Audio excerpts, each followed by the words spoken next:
இப்படி பண்ண முடியாதுன்னா இதெல்லாம் கழட்டி வச்சுட்டு உள்ள போய் உட்காந்துங்க சார். நீங்க பிக் பாஸ்ங்களா? படி நாங்க எல்லாரும் ஒண்ணா வந்து சார் அசெம்பிளி அத நாங்க தான் சார் டிசைட் பண்ணுவோம். Union rules sir. Hi hello எல்லாருக்கும் வணக்கம் and welcome back to our channel. So Bigg Boss வீடுக்குள்ள இப்போ 3வது ப்ரோமோ. இந்த 3வது ப்ரோமோவையும் இதுக்கு முன்னாடி வந்த 2வது ப்ரோமோவையும் பற்றி நம்ம தெளிவாக பேசிக்கணும் அப்படின்னு சொல்லி பார்த்தீங்கன்னா டெஃபினட்டாக அதுக்கு இந்த டாஸ்க்கை பற்றின முழு விஷயமே உங்களுக்கு தெரிஞ்சால் மட்டும்தான் முடியும். இந்த டாஸ்க்கை பற்றி நான் சொல்கிறேன், இது வந்துட்டு ஒரு லேபருக்கான டாஸ்க் மட்டும்தான். அதாவது இந்த டாஸ்க் நடக்கிறதுக்கு முன்னாடி வீட்டுக்குள்ளே இருக்க டாப் 8 அப்படின்றத வந்துட்டு வரிசைப்படுத்தணும் அப்படின்னு சொல்லியிருந்தாங்க. அந்த டாப் 8ல் இருக்கவங்கெல்லாம் மஞ்சரி, முத்து, விஷால், சௌந்தர்யா, ஜாக்லின், தீபக், ஜெஃப்ரி மற்றும் தர்ஷிகா. இந்த 8 பேர் தான் இந்த வீட்டுடைய மேனேஜர். பேலன்ஸ் இருக்க 7 பேர் ரயான், ரஞ்சித், சத்யா, ராணவ், அருண், பவித்ரா மற்றும் அன்ஷிதா. இவங்க 7 பேருமே வந்துட்டு லேபராக இருக்காங்க. லேபர்ஸ் எல்லாம் கார்டனில் அவங்களுக்குன்னு ஒதுக்கப்பட்டிருக்க அந்த குவார்டர்ஸில் தான் தங்கணும். அது மட்டும் இல்லை, மேனேஜர்ஸ் எல்லாம் வீட்டுக்குள்ளே இருப்பாங்க. இதில் என்ன விஷயம் அப்படின்னு சொல்லி பார்த்தீங்கன்னா, லேபர்ஸ்க்கான ரூல்ஸை கண்டிப்பாக மேனேஜர்ஸ் தான் வந்துட்டு போடணும். ஆனால் அவங்க எப்படி வேலை செய்யணும், யார் வேலை செய்யணும், எந்த மாதிரி வேலை செய்யணும், மேனேஜர்ஸ் கிட்ட எப்படி பேசணும், இப்படிப்பட்ட ரூல்ஸை தான் வந்துட்டு டெஃபினட்டாக மேனேஜர்ஸ் போட முடியும். முதல் ப்ரோமோவை பார்த்துட்டு நானும் உங்களை மாதிரியே வந்துட்டு அருணை திட்டியிருந்தேன், முத்துவை புகழ்ந்து பேசியிருந்தேன். பட் ஆனால் இப்போ முழுசாக டாஸ்க்கை பார்த்ததுக்கப்புறமா தான் தெரியுது முதல் ப்ரோமோவுடைய கண்டென்ட் என்னன்றதை தெளிவாக சொல்கிறேன், கேட்டுக்கோங்க. அதாவது யூனியன் லீடர் அப்படின்னு ஒரு பொசிஷன் இருக்குது. அதை யார் வந்துட்டு பண்ணணும்?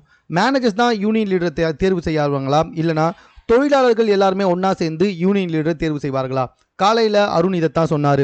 தொழிலாளர்கள் தான் எல்லாரும் ஒன்றா சேர்ந்து யூனியன் லீடர்ஸை தேர்ந்தெடுப்பாங்க, அதுக்குள்ளே மேனேஜர்ஸ் வரக்கூடாது அப்படின்னு தெளிவாக அருண் சொன்னது கரெக்ட் தான், அதில் எந்த தப்புமே கிடையாது. ஆனால் முத்து என்ன சொல்கிறாரு, இல்லை மேனேஜர்ஸ் தான் யூனியன் லீடரை தேர்ந்தெடுப்போம் அப்படின்ற மாதிரி சொன்னார். இந்த இடத்துல முத்து மேலே தான் முழுக்க முழுக்க தவறு இருக்குது. ஏன்னா அவங்க தெளிவாகவே சொல்கிறாங்க, தொழிலாளர்கள் தான் எங்களுக்கான உரிமையை பேசுவதற்கு ஒரு ஆளை தொழிலாளர்கள் மத்தியில் தேர்ந்தெடுப்பாங்க, இதில் எப்படி மேனேஜர்ஸ் வரலாம் அப்படின்னு கேட்கும்போது கூட இல்லை முத்து நாங்கள் தான் தேர்ந்தெடுப்போம், நான் சொல்கிறவன் தான் யூனியன் லீடர், யூனியன் ஆஃபீஸில் அவன் தான் உட்காரணும் அப்படின்னு முத்து சொன்னது தான் அந்த இடத்துல மிகப்பெரிய தப்பு. இந்த இடத்துல அருண் சொன்னது தப்பு கிடையாது. எல்லா தொழிலாளர்களும் இதுக்கு அருண் கூட தான் வந்து நின்னாங்க. அது மட்டும் இல்லை, இப்போ 3வது ப்ரோமோவில் கூட பார்த்தீங்கன்னா அருண் வந்துட்டு பாத்ரூம் போகிறாரு. ஸோ மேனேஜர்ஸ் போட்ட ரூல்ஸ் என்ன அப்படின்னு சொல்லி பார்த்தீங்கன்னா, உள்ளே வர்றதுக்கு முன்னாடி கேட்டு போகணும். பாத்ரூமுக்கு போகலாம், அதுக்கு அனுமதி இருக்குது, அதை மேனேஜர்ஸ் கிட்டே கேட்டு போகணும். மேனேஜர்ஸை சாருன்னு தான் கூப்பிடணும், மேமுன்னு தான் கூப்பிடணும், அவங்க சொல்கிற வேலையை செய்யணும். இதுதான் வந்துட்டு அவங்க கொடுக்குற ரூல்ஸ்.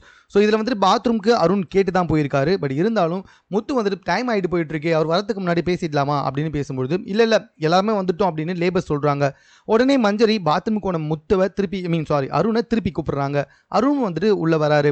சார் நான் பாத்ரூம் தானே போகிறேன், நேச்சுரல் கால் தானே இது, கொஞ்சம் வெயிட் பண்ணலாமே அப்படின்னு சொன்னதுக்கு இல்லை முடிச்சுட்டு போகலாம் அப்படின்ற மாதிரி மேனேஜர்ஸ் எல்லாருமே சொல்லும்போது தான் தொழிலாளர்கள் எல்லாருமே ஒன்றா சேர்ந்துட்டாங்க.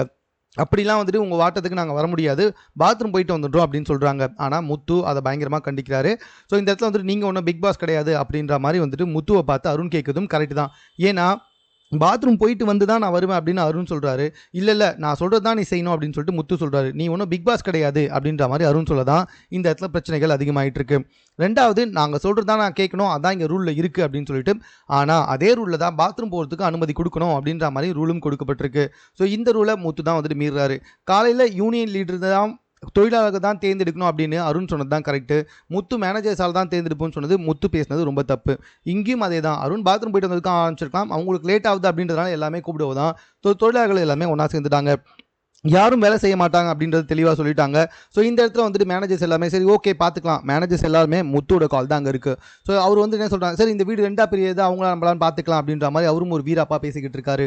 நான் நினச்சேன் இந்த இடத்துல அருண் தவறு செஞ்சாருன்னு சொல்லிட்டு. பட் ஆனால் யூனியன் லீடரை தேர்வு செய்யறதுல தொழிலாளர்களா மேனேஜர்களா அப்படின்னு சொல்லி பார்த்தா முத்து மேனேஜர் சொன்னார், அருண் வந்துட்டு தொழிலாளர்கள் தான் யூனியன் லீடர் தேர்ந்தெடுக்கணும்னு சொன்னாங்க. இதில் யார் கரெக்ட் அப்படின்றத நீங்களே பார்த்துக்கோங்க.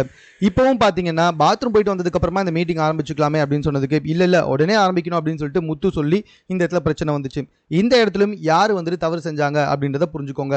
ஸோ எல்லாருக்குமே கண்மூடித்தனமாக நம்ம வந்து சப்போர்ட் பண்ண முடியாது. நானுமே இந்த டாஸ்க் ஆரம்பிக்கிறதுக்கு முன்னாடி முத்துக்கு தான் சப்போர்ட் பண்ணேன். பட் ஆனால் டாஸ்க் ஆரம்பிச்சதுக்கு அப்புறமா தான் தெரியுது அப்படியே எல்லாமே தலைகீழாக இருக்குது. ஸோ கொஞ்சம் கண்மூடித்தனமாக சப்போர்ட் பண்ணுறதை விட்டுட்டு அந்த டைமில் வந்துட்டு எது கரெக்டாக அப்படின்றதுக்கு சப்போர்ட் பண்ணிங்கன்னா பெட்டராக இருக்கும். ஸோ மேலும் இது போன்ற விஷயங்களை கூட தெரிந்து கொள்வதற்கு நம்ம சென்னை சேனலை சப்ஸ்கிரைப் பண்ணுங்கள். இது குறித்து உங்களுடைய கருத்துக்கள் எதுவாக இருந்தாலும் கமெண்ட்டில் நீங்கள் பதிவு செய்யலாம்.